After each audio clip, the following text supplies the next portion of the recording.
Bună, dragii mei, bine ați venit, bine ați revenit. Sunt Memeș, ca de fiecare dată înainte de a începe, vă reamintesc cât de minunați și de puternici sunteți. Vorbim astăzi despre energia zilelor ce vor urma.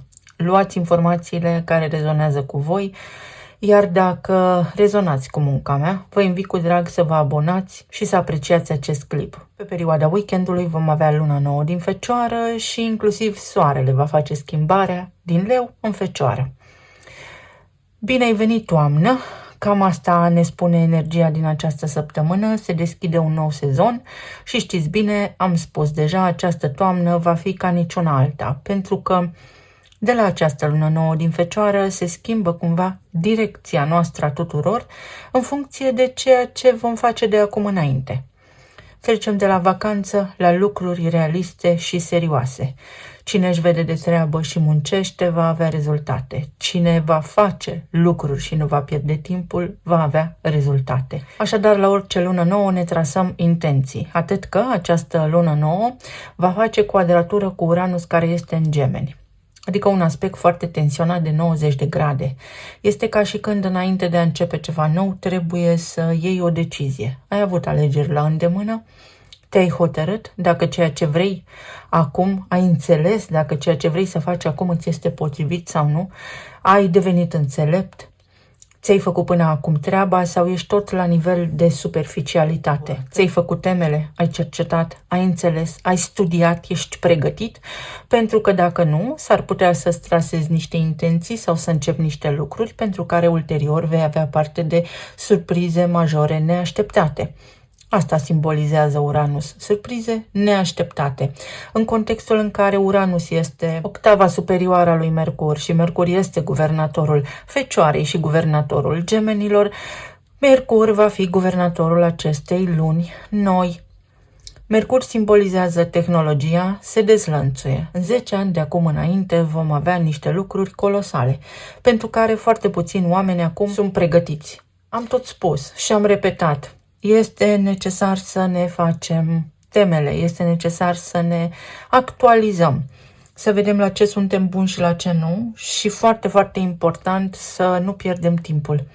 Îl avem pe Saturn și pe Neptun în Berbec, chiar dacă suntem într-o perioadă în care planetele de generație sunt în retrogradare. Indicat este ca noi să ne schimbăm traiectoria, cel puțin să ne reevaluăm viața și identitatea.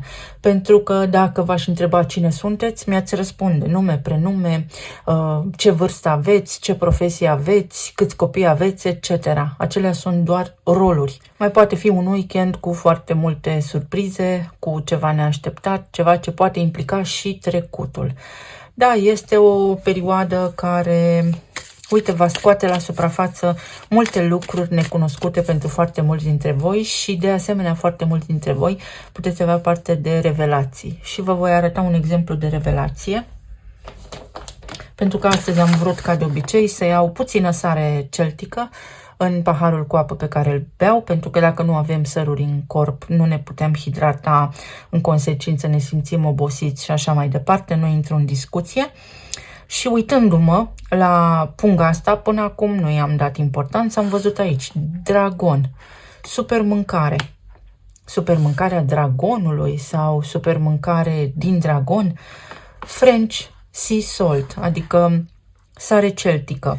Și pentru mine, văzând acest mesaj, a fost o cheie, a deschis o ușă. Vă recomand, pentru cei care sunteți fascinați de misticism, să vedeți care este treaba cu Franța, mai ales cu sudul Franței și cu dinastia dragonilor, ca să îi spunem așa, pentru că veți găsi acolo foarte multe informații. Sigur, doar dacă sunteți interesați de asta, mai ales pentru că punga este verde. Așa, pur și simplu, s-a făcut clicul. Verde, Esmeralda. Esmeralda și Quasimodo, parcă îl chema pe acel personaj mic și cocoșat. Deci vorbim despre energie feminină. Cine era Esmeralda și ce nume de cod era acela? Asta, dacă voi găsiți, sunt dispusă să dezbatem subiectul. Să vedem mai departe. Ce ne spune energia? Încredere, arhetipul Scorpionului și numărul 21. capacitatea să vezi un adevăr, să ai încredere și să începi să vezi semnele, să te folosești de intuiție și de cel de-al 6-lea simț, pentru că vom începe să vedem din ce în ce mai multe rezultate. A avut summitul loc pe data de 15, v-am vorbit despre asta, v-am vorbit despre vulturul bicefal cu 2 capete, vest și est, iar acum vă voi spune că din istorie, și poate voi face în săptămâna ce urmează o emisiune să vă arăt și financiar cum s-au schimbat lucrurile de-a lungul deceniilor, se schimbă cumva la nivel financiar puterea, dar nu numai la nivel financiar. Începe să predomine energetic estul. Acum vom trăi și vom vedea curajul să purifici ceva, curajul să spui adevărul. Poate fi pentru unii dintre voi. Poate data de 21 este importantă pentru voi, poate aveți în jurul vostru scorpioni sau sunteți scorpioni și va fi important pentru unii dintre voi să scoateți în lumină ceva, să transformați ceva. Ceva se poate transforma, vederea poate, unii dintre voi să aveți analize mai bune sau să primiți o nouă rețetă de ochelari. Aici avem narcisele, numărul 38 și semnul taurului. Ce interesant, axa fizică-metafizică. Tot ceea ce vedem noi este fizic și metafizic. Totul are o dublură. Nimic nu este de-a gata, nimic nu este așa cum ne-am imaginat noi sau cum ne imaginăm noi. Totul are un dublu sens în această lume. Și mă duce cu gândul această narcisă la Sandy Bell, la personajul din desenele animate, care nu a avut mamă. Deci mama, tema feminității va fi foarte importantă în această săptămână și sprijin din partea energiei masculine. Ori veți avea foarte multă energie să faceți tot ceea ce v-ați propus, ori este nevoie să treceți peste o perioadă de neputință sau să ieșiți dintr-o mentalitate de victimă. Pentru alții dintre voi este nevoie de un act de curaj, pentru că vorbim despre viața voastră și despre tot ceea ce implică resurse materiale, resurse primare, stare de bine, sănătate, corp fizic. Acum, pentru că vorbim despre axa fizic-metafizic, vorbim despre bani, despre lucruri materiale, dar și despre lucruri din subsol. Despre puterea de a ierta, despre puterea de a înțelege, despre puterea de a confrunta. Ori pe cineva, ori pe tine însuți sau însăți, pentru că în exteriorul casei ai un rol, iar în interiorul casei ești mai autentic. Când ești singur în cameră sau singur în cameră, îți place de tine, te cunoști cu adevărat. Speranța. Speranța creează mai mult gol. Când spunem sper să se întâmple ceva, nu facem altceva decât să împingem ceea ce dorim mai departe de noi, pentru că așa stau lucrurile, cel puțin la nivel cuantic, cel puțin la nivel fizic. Noi nu suntem doar lume fizică tangibilă, suntem și spirit, suntem și energie. Pentru unii dintre voi poate fi o săptămână în care sărbătoriți ceva sfânt, o zi de naștere, o aniversare și primiți cadouri. Poate fi și acest aspect pentru unii dintre voi. Ritual numărul 10 și sezonul leului. Recolta. Uite, unii dintre voi lucrați sau începeți să lucrați. Trebuie să vă schimbați profesia, vă redefiniți cumva la nivel de identitate prin schimbarea numelui, prin schimbarea titulaturii sau prin statutul vostru, prin statusul vostru în relația pe care o aveți în acest moment. Numărul 10 este roata destinului, dar este și codul binar al lumii din care facem parte. Posibilitatea să rescrii ceva. Ori cineva admite o informație, ori tu descoperi o informație care este prețioasă și valoroasă pentru tine și în funcție de asta poți face o schimbare importantă în viața ta, ori este vorba despre o confesiune. Foarte interesantă energia. Da, este o perioadă importantă, foarte importantă. La nivel de digestie, atenție la următorul lucru. Noi nu prea digerăm porumbul pentru că nu avem enzime necesare pentru acest lucru. În consecință aveți grijă la digestie, s-ar putea unii dintre voi să aveți provocări cu tranzitul și este nevoie să mâncați verde sau să vă faceți sucuri din plante verzi. Orice este verde. Închidere. Pentru a începe ceva nou este necesar să-ți iei la revedere de la ceva vechi, de la un fel vechi de a fi, de la obiceiurile tale. Și aici vă voi dezvălui sau vă voi spune despre cum fac eu, nu pentru a vă influența, ci poate vă este de ajutor. Regula celor 48 de ore. Dacă vreau să fac ceva, aștept 48 de ore, iar dacă după aceste 48 de ore motivația există în continuare, mă asigur ca în următoarea zi să fac ceea ce îmi doresc sau ceea ce trebuie să fac. Dacă trec de 72 de ore, motivația mea scade, bucuria mea scade și nu mai fac acel lucru. Este o chestie studiată în neuroștiință și are legătură cu modalitatea în care funcționează creierul nostru. Poate vă deschide cumva orizontul. 48 de ore, nu acționez impulsiv, am tendința, sigur că da, să acționez impulsiv pentru că m-am născut cu soarele în berbec și tocmai de aceea mă educ și găsesc mecanisme pentru a nu lucra împotriva mea, ci cu mine către ceea ce îmi doresc. Regina de monede, cavalerul de monede, puterea, spânzuratul, a apărut în poziție întoarsă, și 10 de cupe. Foarte interesant. Pentru unii dintre voi, concediul abia acum începe și poate fi un lucru foarte bun, însă, înainte de a pleca în concediu, asigurați-vă că vă lăsați la locul de muncă sau acasă toate lucrurile făcute, astfel încât să nu existe niciun factor perturbator în rutina voastră la întoarcerea din vacanță. În zona relațiilor, potențialul pentru această perioadă, pentru această săptămână, este următorul. Să faci doar acele lucruri care chiar contează pentru tine și care îți aduc bucurie. Pentru că dacă te lași pe tine deoparte și faci doar ceea ce dorește partenerul tău de viață sau doar ceea ce doresc copiii tăi, nu te vei simți împlinit. Este și o perioadă în care s-ar putea ca în cuplurile deja formate, în căsnicii, foarte mulți dintre voi să reveniți din concedii sau să aveți o perioadă în care vă apucați de treabă, pentru că sună clopoțelul de începere a școlii. Ori vă pregătiți de începerea școlii cu ai voștri copii, ori este o perioadă în care începe să faceți niște lucruri. Începe ceva pentru voi și este nevoie de toată atenția voastră. Unde este concentrarea, acolo vă este și atenția. Gândurile generează emoții și emoția acțiune. În consecință, această perioadă este pentru fapte, nu pentru vorbă. Acum, pentru că vom avea luna nouă din Fecioară, iată că avem aici reprezentată Fecioara foarte bine prin arcanele din tarot, este o perioadă în care să vă gândiți foarte clar să fac sau mai negociez, să fac sau mă mai gândesc dacă să fac sau nu. Foarte interesantă săptămâna. Pentru zona profesională, pentru zona materială, este o perioadă foarte bună în care puteți vă faceți planuri, însă nu este o perioadă în care să obțineți neapărat ceea ce vă doriți.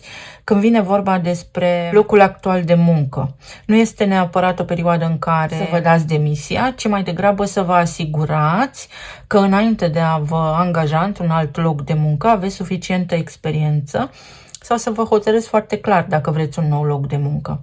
Omul când se hotărăște și este pe deplin curat în emoția pe care o are și în gândul care generează emoția pe care o are, trece foarte ușor la acțiune. În momentul în care nu-ți găsești un loc de muncă, este pentru că ceva te împiedică, este ceva în tine care te sabotează acolo și cel mai probabil este un obicei. La nivel medical, atenție așadar la stomac și la digestie, de asemenea la boli cardiovasculare și la limfă. Există o lipsă de oxigen aici pentru unii dintre voi, iar pentru această oxigenare este importantă mișcarea, vitalitatea și reconectarea cu natura. Uite aici, chiar dacă este caniculă afară, încă vară, încă foarte cald, sub acoperământul copacilor, pentru că ei creează, să spunem așa, o peliculă care respinge căldura, omul este protejat. Omul este protejat de natură, din păcate omul distruge natura, pentru că, uite, intră în instinct primar și se poartă așa cum nu ar trebui să o facă. Mai este aici foarte important o revenire. O revenire, un potențial de revenire la nivel de sănătate prin echilibru și prin a face pași consecvenți către sănătate, către vindecarea voastră. Avem un rege de spade, Foarte multă rațiune, Uranus din Gemeni, 10 de monede, venituri neașteptate la nivel financiar, 3 de bâte și 8 de monede.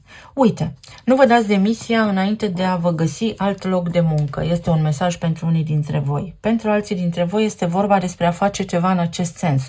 Pentru că nu faceți suficient. Nu vă doriți suficient de tare sau nu ați căutat suficient de mult cu simț de răspundere un nou loc de muncă. Există în mentalul colectiv o mentalitate de victimă, de care oamenii scapă foarte greu, pentru că au senzația că viața li se întâmplă. Noi facem viața să ni se întâmple și am mai explicat asta, nu mai dezbat astăzi. Este o perioadă propice, chiar optimă, pentru ca tu să acumulezi noi cunoștințe. Să acumulezi noi cunoștințe înseamnă să mai pui o cărămidă la existența ta, pentru că asta îți va aduce venituri în viitor. Sigur că poate veni din zona online sau sigur că poate fi ceva ce poți tranzacționa, poți negocia. Este o perioadă în care oamenii pot avea discuții foarte raționale și lipsite de atașament, pentru că aici este foarte mult ego. Și dacă vrei să reușești, este nevoie și de puțină smerenie atunci când faci lucrurile, pentru că aroganța te poate susține, însă chiar recent am văzut un studiu de caz și anume oamenii care sunt mai încuiați la minte și n-au avut acces, să spunem așa, la foarte multă informație, sunt mai aroganți și au mai multă încredere în ceea ce îți spun, chiar dacă ei nu spun bine acolo ce spun, tocmai pentru că nu au variante, în timp ce oamenii care sunt mai înțelepți se îndoiesc mai mult de ei înșiși, tocmai pentru că știu foarte multe lucruri și conștientizează că, de fapt, mai au de învățat. Așa este și această săptămână. Conștientizezi că mai ai de învățat și începi să acumulezi informația necesară pentru a avea parte de acest succes, foarte bine pentru tine. Consideri că le știi pe toate, atunci s-ar putea să te blochezi în acest punct și să-ți fie foarte greu să avansezi. Este necesar pentru unii dintre voi să renunțați la anumite pretenții sau la anumite așteptări. Nu pretenții în sensul că trebuie să cereți un salariu mai mic, ci din contră. Este o atitudine, este un val pe care voi îl propagați și trebuie să negociați, să vă adaptați sau să găsiți o cale prin care să obțineți ceea ce vă doriți, dar într-o formă în care se poate pentru ca ambele părți să fie împăcate, liniștite, fericite și în armonie. Voi și angajatorul. În zona relației este o perioadă în care puteți purta o discuție foarte faină, foarte clară. Cineva este la un drum aici, un drum care implică familia și acest lucru atrage cumva de la sine o așteptare pentru a face lumină în această poveste. Pentru unii dintre voi abia așteptați ca cineva să vină de la un drum pentru a livra o informație, o veste și pentru a arunca cumva așa o bombă. Este o atitudine ușor copilăroasă, dar este ca și când vreți să dați cuiva un ultimatum. Sau poate fi vorba despre persoana aceasta pe care o văd aici, care vine de la un drum și vă dă vouă un ultimatum. Altora dintre voi s-ar putea ca cineva să vă livreze o veste foarte bună, ceea ce vreți să auziți, și va fi o veste extraordinară cu care voi puteți lucra. Puteți construi pe acea dinamică care se construiește între voi doi sau puteți pur și simplu în acest moment să luați o hotărâre importantă pentru voi, pentru că asta va aduce fericire, va aduce împlinire, măcar bucurie de moment, să spunem așa. Să vedem acest rege de spade ce spune. Poate fi un examen, poate fi vorba despre a-ți face planul înainte de a acționa, de a te înscrie la un curs. Notează cu pixul pe hârtie tot ceea ce ai nevoie, să nu-ți scape detalii din vedere. Casa. Vorbim despre parteneriate. Numărul 20 are legătură cu superficialitatea, așa cum am spus, pentru că este quadratura dintre Uranus din Gemeni și Luna nouă din Fecioară. Este vorba și despre discernământ. Gândește-te foarte bine, fă-ți temele, tratează cu seriozitate ceea ce începe acum sau ceea ce vrei să faci acum și înainte de a începe, termină ceea ce ai de făcut. Înainte de a începe o nouă relație, încheie-o pe aceasta. Sau înainte de a pleca la drum, asigură-te că ai făcut revizia la mașină sau că ai biletele de avion la tine sau că ai toate detaliile puse la punct. poate fi și o investiție, poate fi și o moștenire, poate fi ceva legat de familia voastră, o veste extraordinar de bună, care vă scoate dintr-un ciclu, să spunem, defectos al unor datorii. Femeie privilegiată, numărul 12, așa cum am spus, este vorba despre energie feminină și despre capacitatea de a atrage foarte ușor niște lucruri extraordinar de bune. Adică avem, practic, pe masă 10 de monede și 10 de cupe, care sunt împlinirea la nivel emoțional, dar și aici în planul fizic. Prin această energie feminină, prin empatie, prin a fi în starea de recepție, nu vâna, nu căuta, nu te agita, nu te enerva, atrage, nu urmări.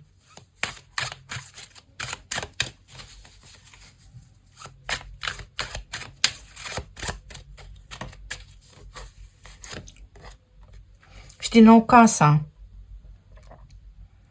A aparține, apartenența la neamul tău, la trecutul tău sau la un anume loc. Se poate schimba în acest sens, deci te poți desprinde de un vechi loc de muncă sau de o casă pentru a face o nouă achiziție sau pentru a te înnoi, pentru a schimba ceva în viața ta. Poate fi vorba și despre relația ta actuală, poți discuta ceva, poți face schimbări care implică viața de familie.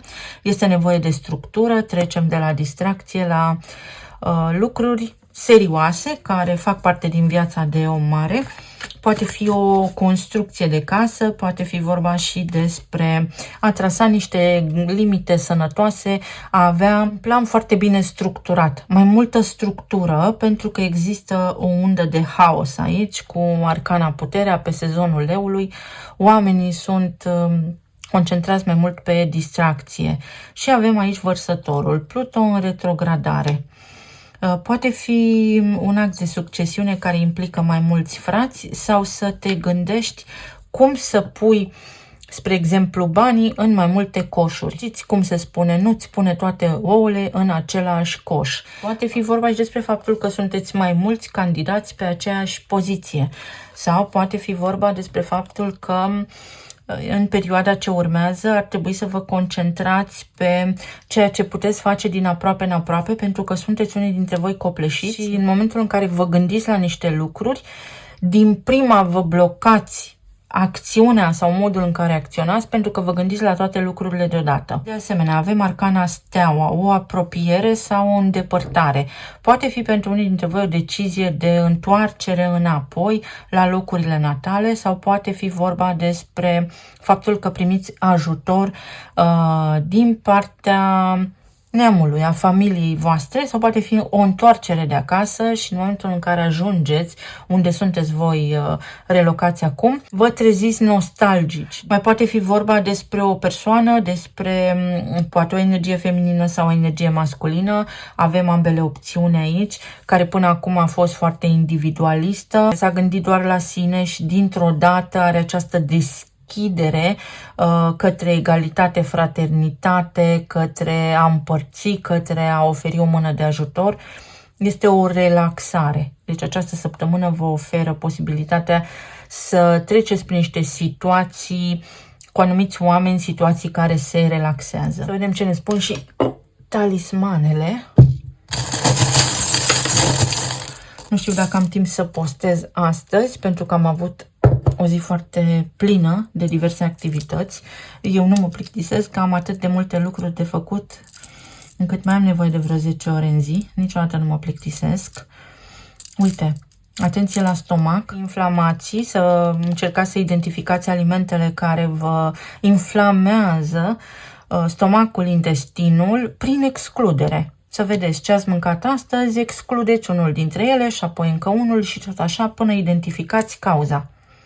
Sistemul nervos despre care vă vorbeam, care are de suferit, pentru că, uite, în goana noastră după lucruri materiale și după a face lucruri, ne defectăm. Pur și simplu avem parte de scurt-circuit în câmpul nostru electromagnetic și ar trebui să lăsăm lucrurile să se desfășoare mai încet, pentru că ceea ce este potrivit pentru noi vine.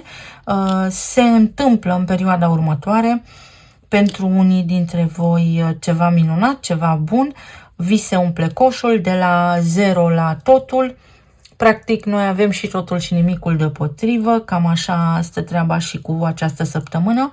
Ori vă adunați gândurile și faceți din aproape în aproape ceea ce puteți pentru a avea din ce în ce mai mult, ori s-ar putea să fiți foarte epuizați, să nu vă puteți concentra la nimic. Alegerea vă aparține. O amintire veche poate ieși la suprafață, un conflict mai vechi care cere încheiere. În general, rămân în memoria noastră oamenii sau lucrurile sau situațiile unde nu am avut o încheiere. Și atunci trebuie găsită o încheiere. Ori o căutăm noi, ori ne eliberăm pur și simplu și spunem, gata, stop. Stop cu asta. Aici avem înaltul preot și o absolvire. Poate fi într-o instanță, poate fi o veste favorabilă în zona financiară, o eliberare de niște taxe, de niște credite, ceva ce are legătură cu sistemul bancar, o reușită.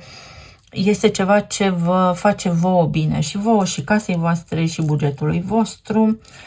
Pentru alții dintre voi este coborârea din castel cu picioarele pe pământ, întoarcerea la muncă sau la realism, o mai mare doză de realism. Uite, încerc o revenire, o discuție care promite multe, o persoană care poate promite că se schimbă sau un acord. Poate fi pe zona de afaceri, pe o promisiune de angajare pentru unii dintre voi sau poate fi vorba despre relație, despre niște planuri în casa voastră, ceva începe și cineva vă oferă un pont, ajutor. Sunshine, ceva ce ajunge la apogeu, trebuie să terminați ceva, poate fi o relație veche care v-a stresat și trebuie terminat acolo povestea respectivă, pentru că altfel trăiți doar din amintiri și amintirile alea nu fac altceva decât să vă chinuie. Este un moment foarte bun pentru relaxare, pentru că aveți nevoie să vă relaxați gândurile, corpul, pentru a vă însănătoși, pentru a vă putea recupera. Este și o recuperare aici, dacă ați avut datorii, complicații cu creanțe, cu firme, de recuperări creanțe, sunteți pe punctul de a rezolva ceva în acest sens. Atenție la digestie, o situație care se poate îmbunătăți, puteți repara ceva, nu este totul pierdut, nu este chiar atât de complicat. Este foarte important să faceți tot posibilul. Tot posibilul, pentru că iese soarele pe strada voastră, iar pentru alții dintre voi există posibilitatea să nu fie nevoie să interveniți chirurgical sau să nu fie nevoie până acolo. Și chiar am văzut un caz recent al cuiva care a spus, mi s-a recomandat acest tratament pe viață, iar eu m-am ambiționat și am început. Am ținut o dietă, ba mai mult decât atât, am folosit un tratament homeopat, iar acum sunt bine. Nu vă îndrum către nimic anume, vă spun doar că în permanență avem mai multe opțiuni, pentru că orice are dublu sens. Vă doresc să aveți o săptămână minunată, să fiți bine, sănătoși și iubiți și să ne auzim cu bine și data viitoare. Pa, pa!